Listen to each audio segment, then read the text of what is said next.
إن الحمد لله نحمده ونستعينه ونؤمن به ونتوكل عليه ونعوذ بالله من شرور أنفسنا ومن سيئات أعمالنا من يهده الله فلا مضل له ومن يضلل فلا هادي له وأشهد أن لا إله إلا الله وحده لا شريك له وأشهد أن محمدا عبده ورسوله أرسله بالهدى ودين الحق ليظهره على الدين كله ولو كره المشركون اللهم صل على محمد وعلى آل محمد كما صليت على إبراهيم وعلى آل إبراهيم وبارك على محمد وعلى آل محمد كما باركت على إبراهيم وعلى آل إبراهيم إنك حميد مجيد أما بعد فإن خير الحديث كتاب الله وخير الهدي هدي محمد صلى الله عليه وسلم وشر الأمور محدثاتها وكل محدثة بدعة وكل بدعة ضلالة وكل ضلالة في النار يا أيها الذين آمنوا اتقوا الله حق تقاته ولا تموتن إلا وأنتم مسلمون أعوذ بالله من الشيطان الرجيم بسم الله الرحمن الرحيم عينا يشرب بها عباد الله يفجرونها تفجيرا يوفون بالنذر ويخافون يوما كان شره مستطيرا സ്നേഹധരണീയരായ സത്യവിശ്വാസികളെ വിശ്വാസിനികളെ, പരമകാരുണികനും കരുണാവാരിധിയുമായ റബ്ബ് സുബ്ഹാനഹു വ തആലയുടെ കൽപ്പനാ നിർദ്ദേശങ്ങൾ ജീവിതത്തിന്റെ മുഴുവൻ മേഖലകളിലും കാത്തുസൂക്ഷിക്കണമേ എന്ന് ഉണർത്തുകയാണ്.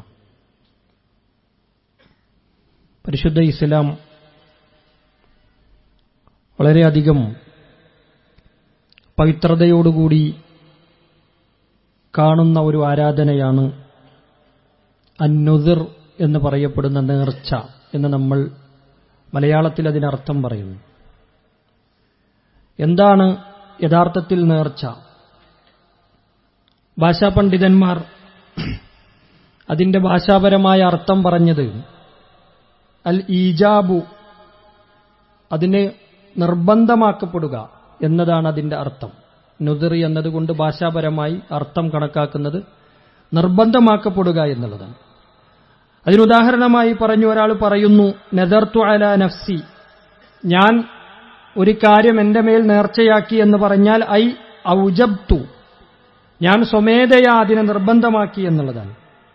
ഇനി അതിന്റെ സാങ്കേതികമായ അർത്ഥം പറയുമ്പോഴോ ഈജാബുൽ മർഇ ഫിഅലൽ ബിർരി അലാ നഫ്സിഹി, ഒരു മനുഷ്യനൊരു നന്മ, ഒരു സൽക്കർമ്മം, അതിനെ സ്വമേധയാ അവൻ നിർബന്ധമായി ഏറ്റെടുക്കുന്നു എന്ന് പറഞ്ഞാൽ സുന്നത്തായൊരു കർമ്മം, ഐച്ഛികമായൊരു കർമ്മം, ചെയ്യൽ നിർബന്ധമല്ലാത്തൊരു കാര്യം, ഞാനത് നിർബന്ധമായും അള്ളാഹുവിന്റെ മാർഗത്തിൽ അള്ളാഹുവിന് വേണ്ടി അത് ചെയ്യും എന്ന് അവൻ മനസ്സുകൊണ്ട് നിയ്യത്താക്കുകയും അത് നാവുകൊണ്ട് ഉച്ചരിച്ച് പറയുകയും ചെയ്യുക എന്നതാണ് നേർച്ച എന്നതുകൊണ്ട് പരിശുദ്ധ ഇസ്ലാം ഉദ്ദേശിക്കുന്നത്. ഒരാൾ വിചാരിക്കണത് എല്ലാ ഫർദ് നിസ്കാരവും ഞാൻ അള്ളാഹുവിന് വേണ്ടി നേർച്ചയാക്കി, അത് നേർച്ചയാവില്ല. ഫർദ് നമസ്കാരങ്ങൾ എന്നത് അവൻ നിർബന്ധമായി ചെയ്യേണ്ട ഒരു കാര്യമാണ്. എന്നാൽ ഏതെങ്കിലും ഒരു സുന്നത്തായ നമസ്കാരം അല്ലെങ്കിൽ ഏതെങ്കിലും പ്രത്യേകമായ സുന്നത്തായിട്ടുള്ളൊരു നോമ്പ് അവൻ അള്ളാഹുവിന് വേണ്ടി നേർച്ചയാക്കുന്നു, അല്ലെങ്കിൽ ഒരു ബലിയിറക്കാമെന്ന് നേർച്ചയാക്കുന്നു, ഏതെങ്കിലും തരത്തിലുള്ള ഭക്ഷണപാനീയങ്ങൾ ആളുകൾക്ക് നൽകാമെന്ന് നേർച്ചയാക്കുന്നു, ഇങ്ങനെയൊക്കെയുള്ള ചില കാര്യങ്ങൾ അവൻ സ്വമേധയാ നേർച്ചയാക്കുമ്പോൾ അതിനെ നിർബന്ധമായി അത് കണക്കാക്കും. പിന്നീട് ആ കാര്യം, അവൻ നേർച്ചയാക്കിയിട്ടുള്ള കാര്യം ചെയ്ത് വീട്ടുക എന്നുള്ളത്, നടപ്പിലാക്കുക എന്നുള്ളത് അവന്റെ മേൽ നിർബന്ധമാണ്. അതവൻ ചെയ്തില്ലെങ്കിൽ അവൻ കുറ്റക്കാരനുമായിരിക്കും. അങ്ങനെ അവൻ മരണപ്പെട്ടു പോയാൽ അവൻ അത് കടക്കാരനായിക്കൊണ്ടാണ് മരിക്കുക എന്നുള്ളത്. അതാണ് നേർച്ചയുമായി ബന്ധപ്പെട്ടുകൊണ്ട് നമ്മൾ ഏറ്റവും അടിസ്ഥാനപരമായി മനസ്സിലാക്കേണ്ടുന്ന ഒരു കാര്യം. ചരിത്രം നമ്മൾ പരിശോധിക്കുമ്പോൾ നേർച്ച എന്ന പദം നദിർ എന്ന് പറയപ്പെടുന്ന ഈ പ്രയോഗം പരിശുദ്ധ ഖുർആൻ വളരെ മുൻപ് തന്നെ നടത്തിയിട്ടുള്ള പ്രയോഗമായി കൊണ്ടാണ് പരിചയപ്പെടുത്തുന്നത്. നമുക്കറിയാം, മഹാനായ ഈസാ നബി അലൈഹിസ്സലാത്തു വസ്സലാമയുടെ ചരിത്രവുമായി ബന്ധപ്പെടുത്തിക്കൊണ്ട് പരിശുദ്ധ ഖുർആൻ പറയുന്നിടത്ത് ഇമ്രഅത്തു ഇമ്രാൻ, ഇമ്രാന്റെ ഭാര്യ ഇപ്രകാരം പറഞ്ഞു എന്ന് പറഞ്ഞുകൊണ്ട് പരിശുദ്ധ ഖുർആൻ പറയുന്നുണ്ട്, റബ്ബി ഇന്നി നദർതു ലക മാ ഫീ ബത്നി മുഹററൻ ഫതഖബ്ബൽ മിന്നി. മറിയം ബീവിയെ വയറ്റിലുണ്ടാകുമ്പോൾ മറിയം ബീവിയുടെ ഉമ്മ അവരിപ്രകാരം പറഞ്ഞുവെന്നാണ്, ഞാൻ ഈ കുട്ടിയെ, എന്റെ വയറ്റിലുള്ള കുട്ടിയെ ഞാൻ അള്ളാഹുവിന് വേണ്ടി നേർച്ചയാക്കുന്നു. നദർതു ലക മാ ഫീ ബത്നി, എന്റെ ഈ വയറ്റിലുള്ള കുട്ടിയെ ഞാൻ നേർച്ചയാക്കുന്നു. അവിടെ നദർ എന്ന പദം പ്രയോഗിച്ചിട്ടുള്ളത് നേർച്ചയാക്കുന്നു എന്ന അർത്ഥത്തിൽ തന്നെയാണ്. അത് നീ സ്വീകരിക്കണമേ എന്ന് അല്ലാഹുവിനോട് പ്രാർത്ഥിക്കുന്ന വചനം പരിശുദ്ധ ഖുർആൻ എടുത്തു കൊടുക്കുന്നുണ്ട്.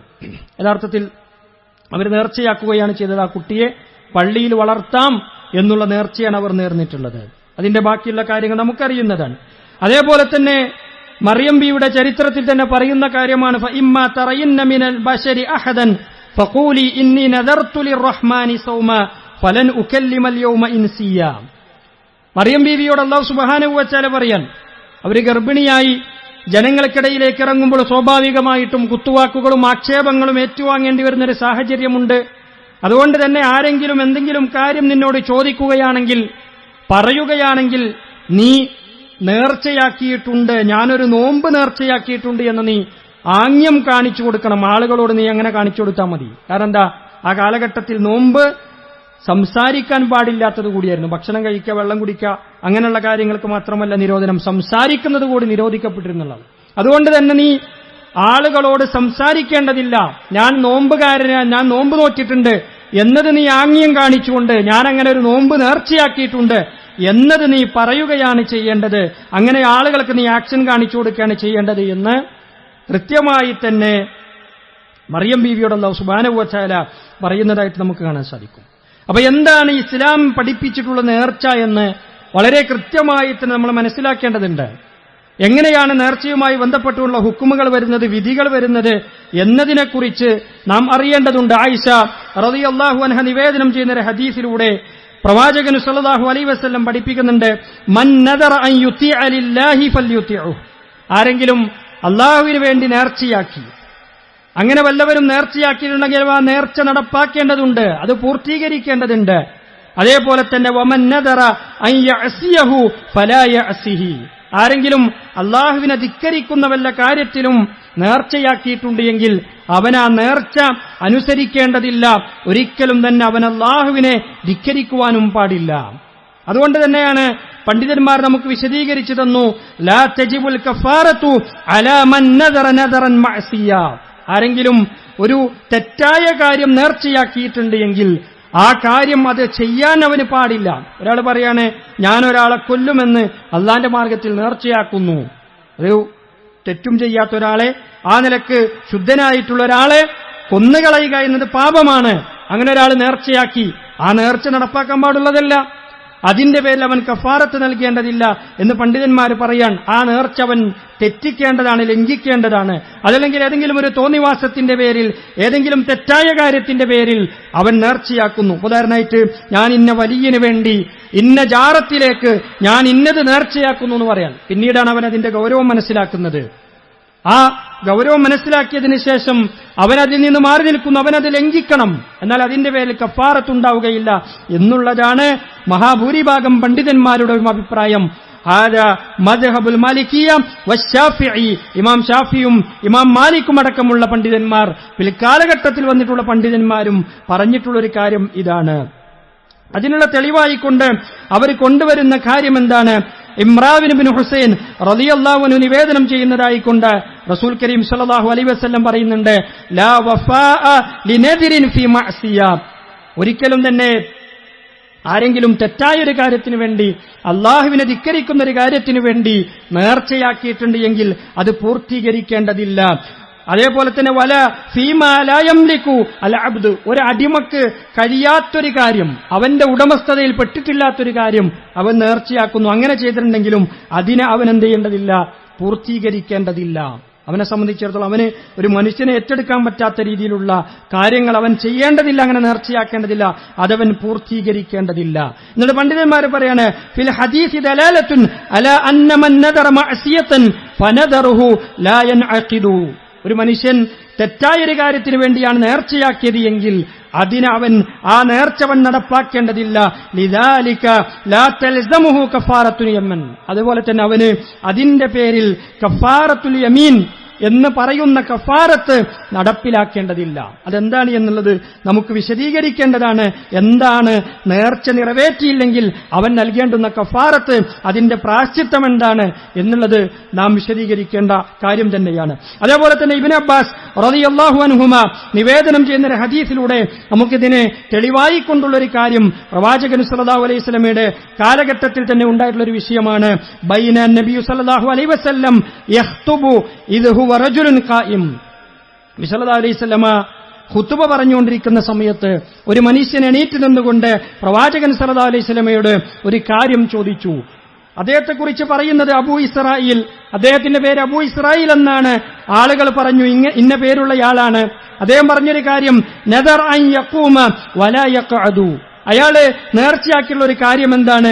അയാൾ എണീറ്റ് നിൽക്കും, ഒരിക്കലും തന്നെ ഇരിക്കുകയില്ല, അങ്ങനെ എണീറ്റ് നിൽക്കും.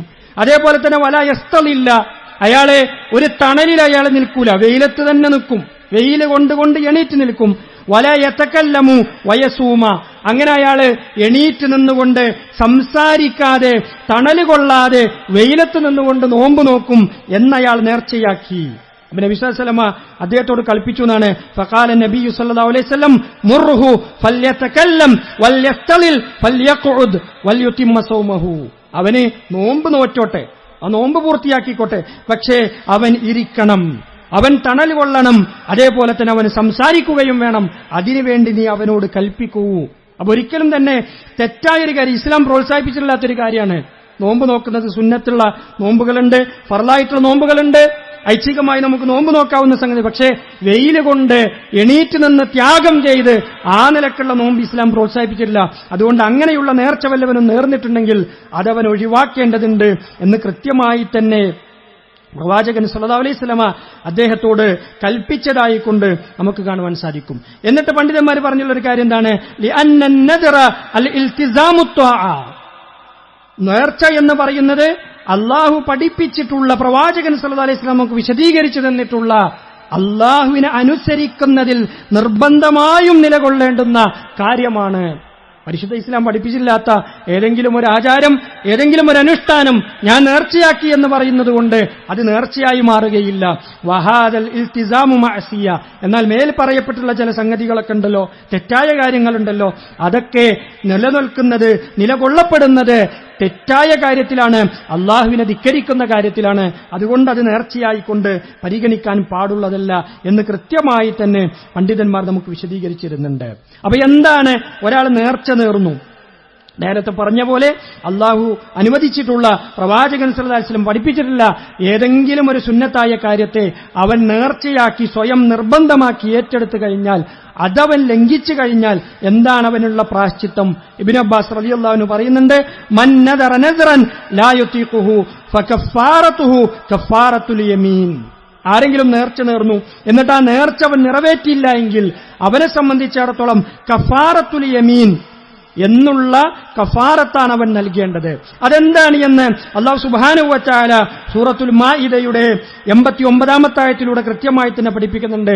ലാ യുആഖിദുകുമുല്ലാഹു ബില്ലഗ്വി ഫീ ഐമാനികും വലാകിൻ യുആഖിദുകും ബിമാ അഖദ്തുമുൽ ഐമാൻ ഫകഫാറതുഹു ഇത്ആമു 10 മസാകീന മിൻ ഔസതി മാ തുത്ഇമൂന അഹ്ലീകും ഔ കിസ്വതുഹും ഔ തഹ്രീറു റഖബത്തിൻ ഫമൻ ലം യജിദ് ഫസിയാമു 3 അയ്യാമിൻ ദാലിക കഫാറത്തു ഐമാനിക്കും ഇദാ ഹലഫ്തും. വളരെ കൃത്യമായി തന്നെ അല്ലാഹു സുബ്ഹാനഹു വ തആല പഠിപ്പിക്കുകയാണ്, ബോധപൂർവമല്ലാതെ നിങ്ങളുടെ ശപഥങ്ങളുടെ പേരിൽ അവൻ നിങ്ങളെ പിടികൂടുകയില്ല, എന്നാൽ നിങ്ങൾ ഉറപ്പിച്ചു ചെയ്ത ശപഥങ്ങളുടെ പേരിൽ അവൻ നിങ്ങളെ പിടികൂടുന്നതാണ്. അങ്ങനെയുള്ള സന്ദർഭത്തിൽ എന്താണ് അതിന്റെ കഫാറത്ത്? അതിന്റെ കഫാറത്ത് എന്ന് പറയുന്നത്, പ്രാശ്ചിത്തം എന്ന് പറയുന്നത്, നിങ്ങൾ നിങ്ങളുടെ വീട്ടുകാർക്ക് നൽകാറുള്ള മധ്യമ നിലയുള്ള ഭക്ഷണത്തിൽ നിന്ന് 10 സാധുക്കൾക്ക് ഭക്ഷിക്കാൻ നൽകുക. അതാണ് ഒന്നാമത്തെ കാര്യം. എങ്ങനെ നമ്മൾ സാധാരണഗതിയിൽ നമ്മുടെ വീടുകളിൽ ഉണ്ടാക്കാറുള്ള ഒരു ഭക്ഷണം ഉണ്ടല്ലോ, വലിയ ആഘോഷങ്ങൾക്ക് വേണ്ടിയോ പരിപാടികൾക്ക് വേണ്ടിയോ അല്ല, എന്നാൽ നമ്മൾ ലഘുവായിക്കൊണ്ടല്ല, മിതമായ നിലക്ക്, മധ്യമമായ നിലക്ക് നമ്മുടെ വീടുകളിൽ ഭക്ഷണം പാകം ചെയ്യുന്ന ആ തരത്തിലുള്ള ഭക്ഷണം, അത് 10 മസാക്കീൻ 10 പാവപ്പെട്ട ആളുകൾക്ക് ഭക്ഷണം കൊടുക്കണം. നേർച്ച എന്ന് പറയുന്നത് അല്ലാഹു സുബ്ഹാനഹു വ തആല നമുക്ക് സുന്നത്താക്കിയിട്ടുള്ള ഒരു കാര്യമാണ്. അങ്ങനെ നേർച്ച നേർന്നാൽ അത് ഫർളായി മാറി. എന്നാൽ ആ ഫർളിനെ അവൻ വീട്ടിയില്ലെങ്കിലോ 10 പാവപ്പെട്ട ആളുകൾക്ക് അവൻ ഭക്ഷണം കൊടുക്കണം. അല്ലെങ്കിൽ ആ 10 ആളുകൾക്ക് അവൻ വസ്ത്രം നൽകുകയോ അല്ലെങ്കിൽ ഒരു അടിമയെ മോചിപ്പിക്കുകയോ ചെയ്യണം. ചില്ലറ കാര്യമല്ല, അത് വളരെ ഗൗരവമുള്ള വിഷയമാണ്. അങ്ങനെ അവൻ ചെയ്യേണ്ടതുണ്ട്. ഇനി ഇതിനൊന്നും അവന് സാധിക്കില്ല. 10 ആൾക്ക് ഭക്ഷണം കൊടുക്കാൻ കഴിയില്ല, വസ്ത്രം കൊടുക്കാൻ കഴിയില്ല, ഒരടിമയെ മോചിപ്പിക്കാൻ കഴിയില്ല എങ്കിൽ അവൻ എന്ത് ചെയ്യണം? അവന് 3 ദിവസം തുടർച്ചയായി അവൻ നോമ്പ് നോക്കുകയും ചെയ്യണം. ഇതാണ് സത്യം ചെയ്തത് ലംഘിച്ചാലുള്ള പ്രാശ്ചിത്തം. അതേ പ്രാശ്ചിത്തം തന്നെയാണ് നേർച്ച നേർന്നുകൊണ്ട് അതിനെ നിറവേറ്റാൻ സാധിച്ചില്ല എങ്കിൽ അയാൾ ചെയ്യേണ്ടത് എന്ന് പരിശുദ്ധ ഖുർആനിന്റെ വചനങ്ങളിൽ നിന്ന്, പ്രവാചകനിൽ നിന്ന് വന്നിട്ടുള്ള റിപ്പോർട്ടുകളിൽ നിന്ന് നമുക്ക് മനസ്സിലാക്കാൻ സാധിക്കുന്നത്. അതുകൊണ്ട് നമ്മൾ സാധ്യമാകുന്നതാണ് നേർച്ചയാക്കേണ്ടത്. നമ്മളെ കൊണ്ട് പറ്റുന്നത് നേർച്ചയാക്കിയാൽ മതി. നേർച്ച എന്ന് പറയുന്നത് പരിശുദ്ധ ഇസ്ലാം പഠിപ്പിച്ചിട്ടുള്ള മഹത്തരമായൊരു സുന്നത്താണ്, ഒരു ഇബാദത്താണ്. അതിൽ യാതൊരു തർക്കമല്ല. എന്നാൽ വളരെ ആഴത്തിൽ പഠനം നടത്തിയുള്ള ചില പണ്ഡിതന്മാർ പറഞ്ഞു, അങ്ങനെ ഇങ്ങനെ നിങ്ങൾ നേർച്ച ചെയ്യാൻ പോകരുത്, കാരണം അത് നിറവേറ്റാൻ പറ്റിയിട്ടില്ലെങ്കിലോ അത് വലിയ പ്രശ്നമാണെന്നുള്ളതാണ്. പിന്നെ റസൂലുള്ളാഹി സ്വല്ലല്ലാഹു അലൈഹി വസല്ലമയിൽ നിന്ന് നമുക്ക് ഒരു സംഭവം കാണാൻ സാധിക്കുന്ന ഒരു വിഷയം എന്താണ്? സാധ്യമാകാത്ത കാര്യത്തിൽ നിങ്ങൾ ഒരിക്കലും തന്നെ നേർച്ചയാക്കാൻ പോകരുത് എന്ന് പഠിപ്പിക്കുന്ന ധാരാളം ഉദാഹരണങ്ങൾ നമുക്ക് കാണാൻ സാധിക്കും. അത് നേരത്തെ ഒന്ന് പറഞ്ഞു. നിന്നുകൊണ്ട് സംസാരിക്കാതെ വെയിൽ കൊണ്ടുകൊണ്ട് നോമ്പ് നോക്കാൻ തീരുമാനിച്ച ആളോട് നോമ്പ് നോക്കാം, അങ്ങനെ നീ ചെയ്യരുത് എന്ന് പറഞ്ഞ കാര്യം, ഒരാളെ കൊണ്ട് ചെയ്യാൻ പറ്റുന്ന രീതിയിലൊരു കാര്യം, അതുകൊണ്ട് അത് പ്രോത്സാഹിപ്പിച്ചിട്ടില്ല എന്ന് നമുക്ക് കാണാൻ സാധിക്കും. അതേപോലെ തന്നെ മറ്റൊരു സംഭവം നമുക്ക് കാണാൻ സാധിക്കുന്നത് ഇബ്നു ഉമർ റളിയല്ലാഹു അൻഹുവിൽ നിന്ന് നമുക്ക് കാണാൻ സാധിക്കുന്ന ഒരു കാര്യമാണ്. ഒരു മനുഷ്യൻ എന്ത് ചെയ്തു എന്നാണ്, അൻ അസൂമ കുല്ല യൗമി സുലസ ഔ അർബിയ, എല്ലാ ബുധനാഴ്ചയും അതേപോലെ തന്നെ ചൊവ്വാഴ്ചയും ഞാൻ നോമ്പ് നോക്കാം എന്ന് തീരുമാനിച്ചു. എത്ര കാലം ഞാൻ ജീവിച്ചിരിക്കോ അത്രയും കാലം ഞാൻ ചൊവ്വാഴ്ചയും ബുധനാഴ്ചയും നോമ്പ് നോക്കും എന്ന് നേർച്ചയാക്കി. ഇബ്നു ഉമർ റളിയല്ലാഹുവിന്റെ കാലഘട്ടത്തിൽ നടന്നിട്ടുള്ള ഒരു സംഭവമാണ്. എന്നിട്ട് എന്ത് സംഭവിച്ചു? ഒരു പ്രാവശ്യം പെരുന്നാൾ വന്നത്, അതും വലിയ പെരുന്നാൾ വന്നത് ഒരു ബുധനാഴ്ചയായിരുന്നു. ബുധനാഴ്ച ദിവസം വലിയ പെരുന്നാൾ വന്നു. അയാൾക്ക് നോമ്പ് നോക്കാൻ പറ്റുമോ? കാരണം എന്താ? നബി സല്ലല്ലാഹു അലൈഹി വസല്ലം കൽപ്പിച്ചിട്ടുണ്ട്, പെരുന്നാൾ ദിവസങ്ങളിൽ നോമ്പ് നോക്കുന്നത് നിരോധിക്കപ്പെട്ടുള്ള കാര്യമാണ്. വനുഹീന അൻ നസൂമ യൗമൻ നഹർ, ബലിപെരുന്നാളിന്റെ ദിവസത്തിലാണ് യൗമുൻ നഹർ എന്ന് പറയുന്നത്, ദുൽഹിജ്ജ 10. ആ 10ന്റെ അന്ന് നോമ്പ് നോക്കൽ നിഷിദ്ധമായിട്ടുള്ള കാര്യമാണ്. അപ്പൊ അദ്ദേഹം ആകെ കൺഫ്യൂഷനായി, അദ്ദേഹം ആകെ ഇടങ്ങേറായി. ഇന്ന് നോമ്പ് വെക്കാനും പാടില്ല, ഞാൻ നേർച്ചയുടെ ഭാഗമായിക്കൊണ്ട്, ഞാനെടുത്തുള്ള നേർച്ചയുടെ ഭാഗമായിക്കൊണ്ട് എനിക്ക് നോമ്പ് നോക്കിയും വേണം. അങ്ങനെയുള്ളൊരു അവസ്ഥയിൽ അദ്ദേഹം എത്തി. അവസാനം അത് തെറ്റായ രീതിയിലുള്ള നേർച്ചകളുടെ പട്ടികയിലേക്ക് ഉൾപ്പെടുത്തുകയും അദ്ദേഹത്തിന് നോമ്പ് നോക്കാതിരിക്കുവാൻ വേണ്ടി കൽപ്പിച്ചു എന്നുള്ള ഭാഗങ്ങളൊക്കെ നമുക്ക് വിശദീകരണങ്ങളിൽ കാണാൻ സാധിക്കും. നമ്മൾ ആലോചിച്ച് നോക്കുക, അത്തരത്തിലുള്ള നേർച്ചകൾ ആരും ഏറ്റെടുക്കേണ്ടതില്ല. ഒരു സഹോദരി ഒരിക്കലും സംശയം ചോദിച്ചിട്ടുള്ള ഒരു വിഷയമാണ്, എല്ലാ തിങ്കളാഴ്ചയും വ്യാഴാഴ്ചയും നോമ്പ് നോക്കുമെന്ന് ഞാൻ നേർച്ചയാക്കി. അങ്ങനെ കുറെ കാലം നോറ്റു. തിങ്കളാഴ്ചയും വ്യാഴാഴ്ചയും സുന്നത്തായിട്ടുള്ള നോമ്പാണ്. ആ നോമ്പ് നമുക്ക് തീരുമാനിക്കുന്നത്, ഞാൻ കഴിയുന്ന അത്രയും നോമ്പ് നോക്കും, എല്ലാ ആഴ്ചയും ഞാൻ നോമ്പ് നോക്കുന്നൊക്കെ പറയാം. പക്ഷേ നേർച്ചയാക്കി എല്ലാ തിങ്കളാഴ്ചയും വ്യാഴാഴ്ചയും നോമ്പ് നോക്കാമെന്ന് ഞാൻ അള്ളാഹുവിന്റെ മാർഗത്തിൽ നേർച്ചയാക്കുന്നു എന്നവർ പറഞ്ഞു. അങ്ങനെ നോറ്റു തുടങ്ങി. അങ്ങനെ ഒരു 6 മാസം കഴിഞ്ഞപ്പോഴേക്കും അവർക്ക് ആരോഗ്യപരമായ പ്രശ്നങ്ങളുണ്ടായി. നോമ്പ് നോക്കാൻ പാടില്ല എന്ന് ഡോക്ടർ പറഞ്ഞു. അങ്ങനെയുള്ള അവസ്ഥയിൽ അവർ കൺഫ്യൂഷനായി. അവരെന്ത് ചെയ്യണം എന്ന് പറഞ്ഞാൽ അവർ കഫാറത്ത് കൊടുക്കണം.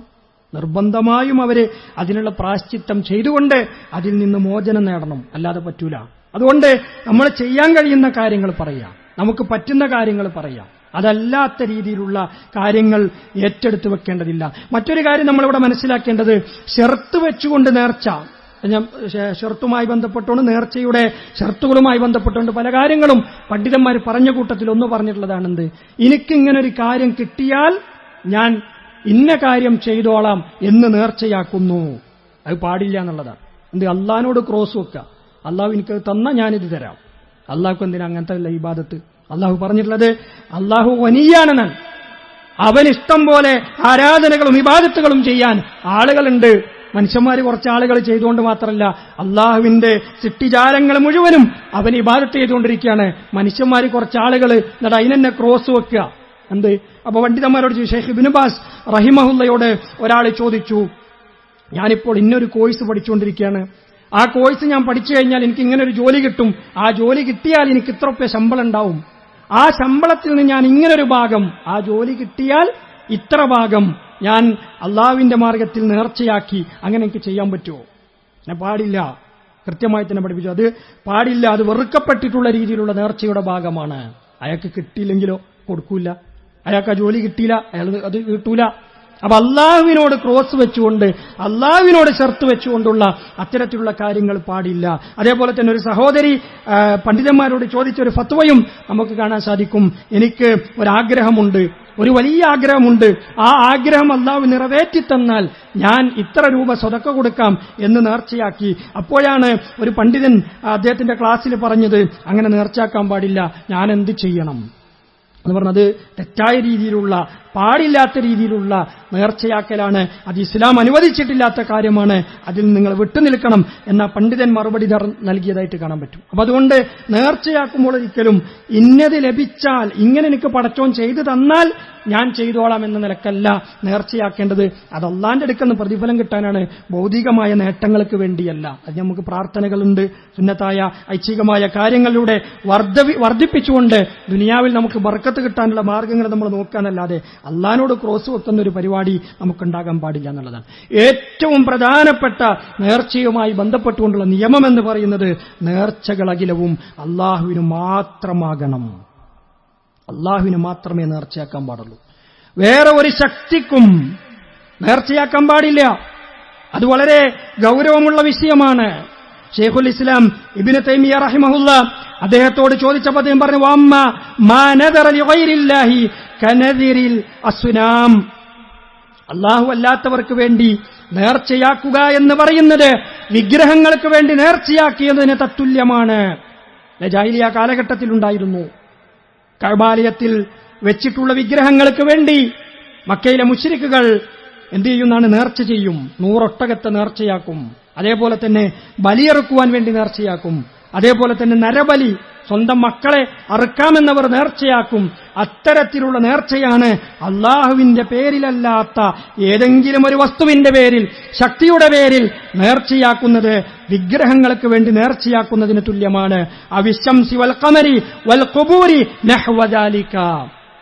അത് ഖബറുകൾക്ക് വേണ്ടി നേർച്ചയാക്കുന്നതാണെങ്കിലും, സൂര്യന് വേണ്ടിയോ ചന്ദ്രന് വേണ്ടിയോ നേർച്ചയാക്കുന്നതാണെങ്കിലും അതൊക്കെ എങ്ങനെയാണ്? സൂര്യദേവനെ ആരാധിക്കുന്നവരുണ്ട്, ചന്ദ്രദേവനെ ആരാധിക്കുന്നവരുണ്ട്, അതിനുവേണ്ടി നേർച്ചയാക്കുന്നവരുണ്ട്.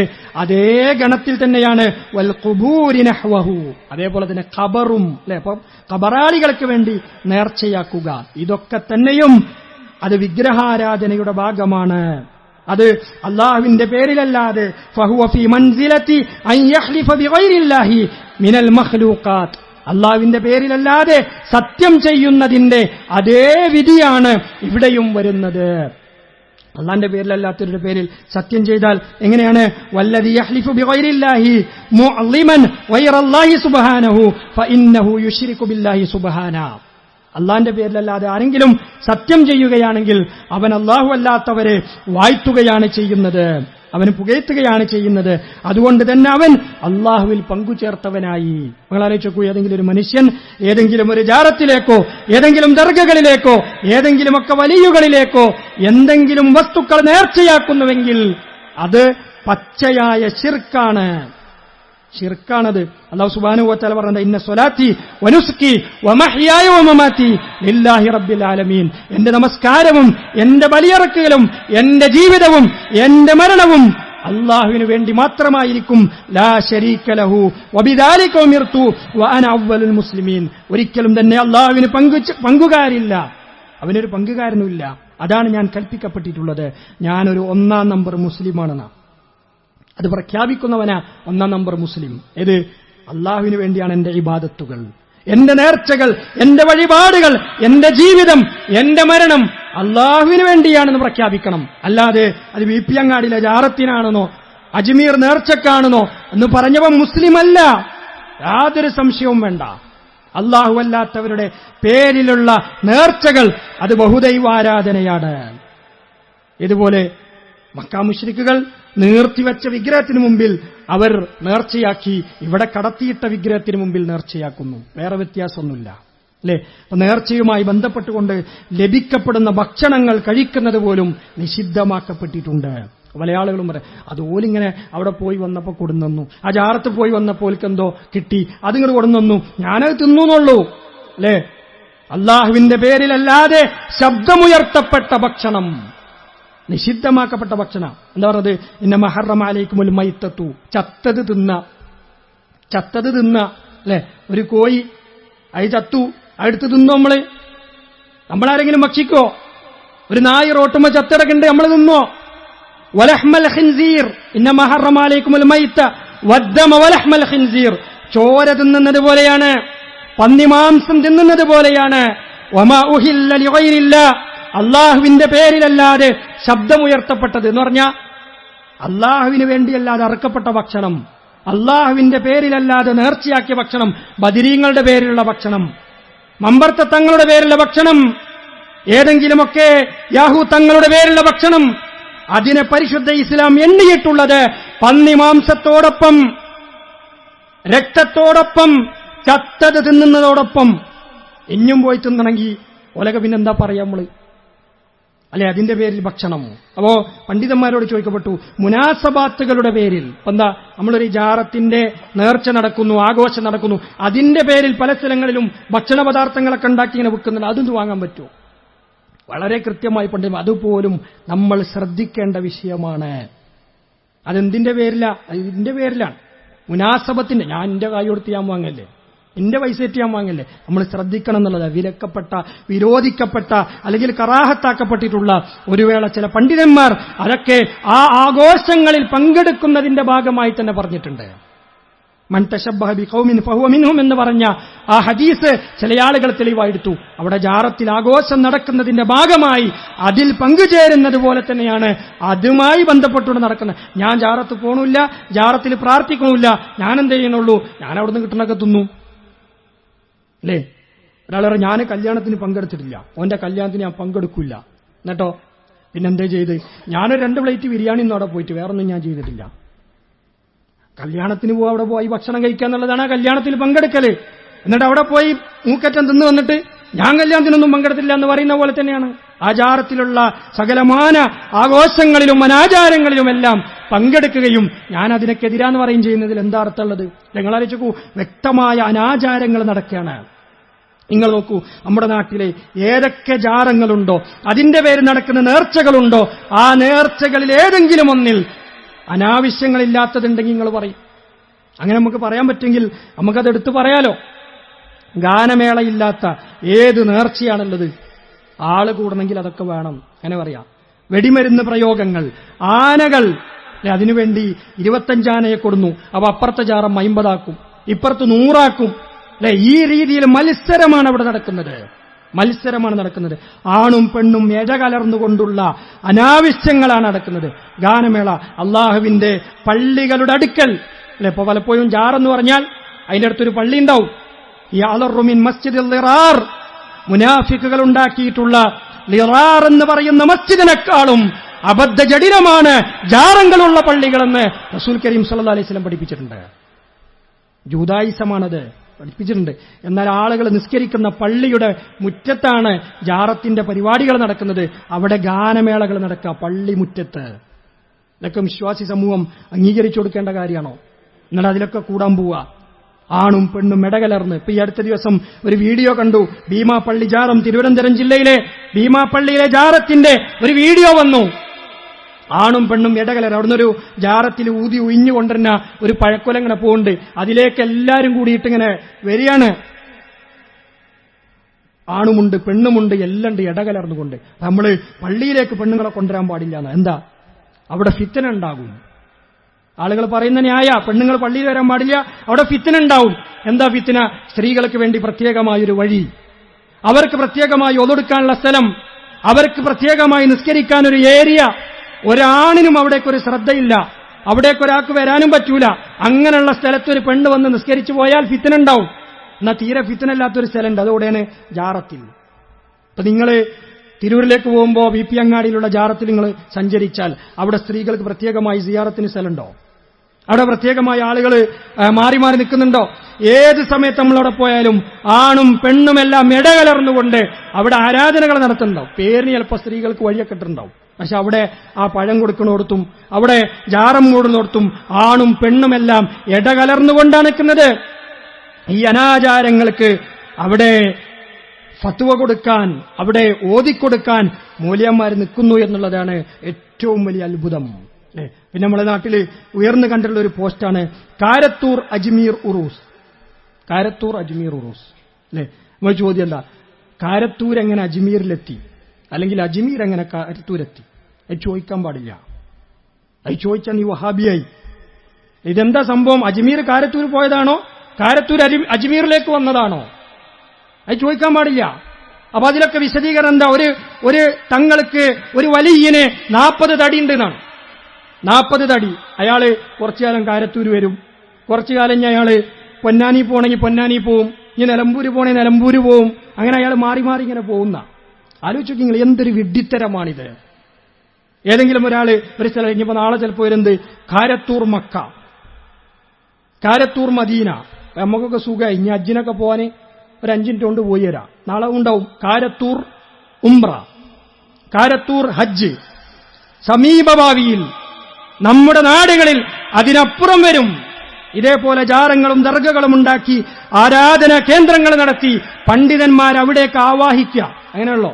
എങ്ങനെ ഒരു വിഗ്രഹം ഉണ്ടാക്കി ആ വിഗ്രഹത്തിലേക്ക് കുടിയിരുത്തുകയാണ് ചെയ്യുക, ഒരു ദൈവത്തെ ആ വിഗ്രഹത്തിലേക്ക് കൂടി. എന്നതുപോലെ കാരത്തൂരിൽ ഒരു ജാറുണ്ടാക്കുക, അജ്മീർ ഷെയ്ഖിനെ അങ്ങോട്ട് കുടിയിരുത്തുക, എന്നിട്ട് അവിടെ കാണിക്ക കൊടുക്കുക, അവിടെ ചന്ദനത്തിരി കത്തിക്കുക, അവിടെ പൂജകൾ നടത്തുക.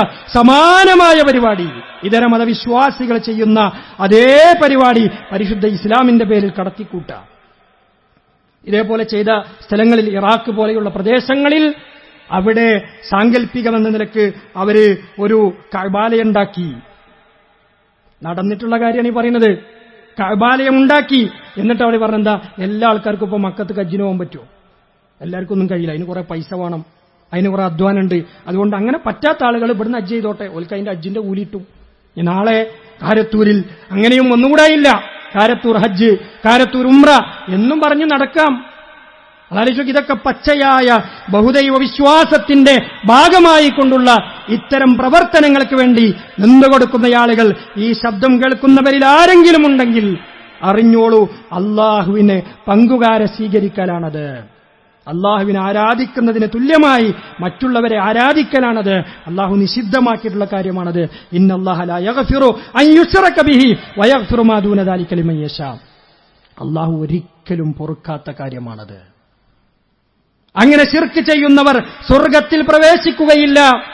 വമഅ്വാഹുമുന്നാർ, അവരുടെ സങ്കേതം നരകമായിരിക്കും. ഖാലിദീന ഫിഹാ, അവരതിൽ നിത്യവാസികളായിരിക്കും. ഒരു കാലത്തും സ്വർഗത്തിൽ നിന്ന് കയറാൻ പറ്റാത്ത ആളുകൾ ആര് മാത്രമെന്നറിയോ? അള്ളാഹുവിൽ പങ്കു ചേർത്തവർ മാത്രമാണ്. അതുകൊണ്ട് ഈ ബഹുദൈവ വിശ്വാസത്തിന്റെ ഇടപാടുകൾ നമ്മൾ നിർത്തണം. നമ്മുടെ സമീപ പ്രദേശങ്ങളിലുള്ള ഇത്തരം ജാറങ്ങളുടെ, ഇത്തരത്തിലുള്ള നേർച്ചകൾ പരിശുദ്ധ ഇസ്ലാമുമായിട്ട് യാതൊരു ബന്ധമല്ല ഇതിന്. അപ്പൊ നമ്മളൊക്കെ നേർച്ച എന്ന് പറഞ്ഞാൽ തന്നെ നമ്മുടെ മനസ്സിലേക്ക് വരുന്ന എന്താ? കുറെ മുട്ടായി, കുറെ ആനയും ചെണ്ടിയും പടക്കവും അല്ലെ? പരിശുദ്ധ ഇസ്ലാമിന്റെ നേർച്ച എന്ന് പറയുന്നത് ഇബാദത്തുകൾ, ഐച്ഛികമായ ഇബാദത്തുകൾ അള്ളാഹുവിന് വേണ്ടി നിർബന്ധമാക്കാനാ.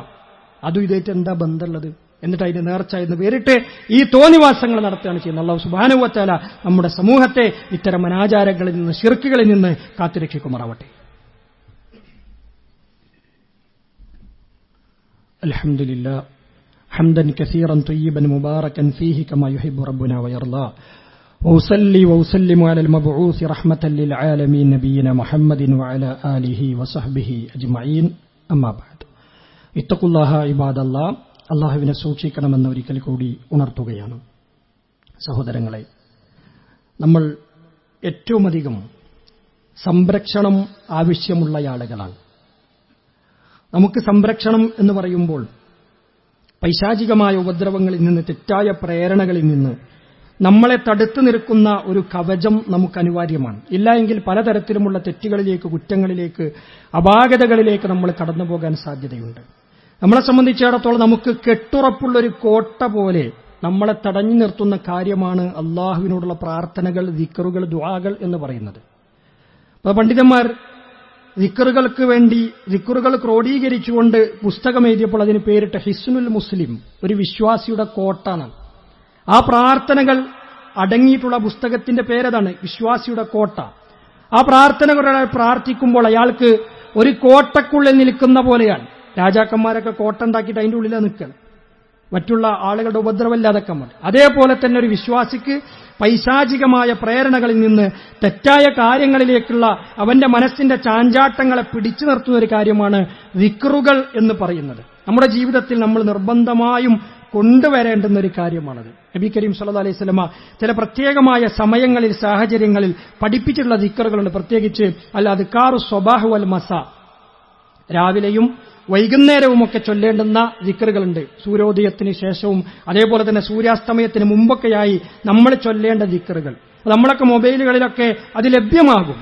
നമ്മളൊക്കെ പല കാര്യങ്ങൾ നമ്മുടെ മൊബൈലിലുണ്ട്, വേണ്ടിയതും വേണ്ടാത്തതൊക്കെ ഉണ്ട്. പക്ഷേ അദ്കാറുകളുടെ സോഫ്റ്റ്വെയറുകൾ നമുക്ക് കിട്ടും. അത് നമ്മൾ പരിശോധിക്കേണ്ടതുണ്ട്, പ്രത്യേകമായി നോക്കേണ്ടതുണ്ട്. പലതരത്തിലുള്ള അനാവശ്യമായ ബിദ്അത്തായിട്ടുള്ള പല സ്വലാത്തുകളുടെയും ഒക്കെ ആപ്ലിക്കേഷനുകളുണ്ട്. അതിലേക്കൊന്നും പോകേണ്ടതില്ല.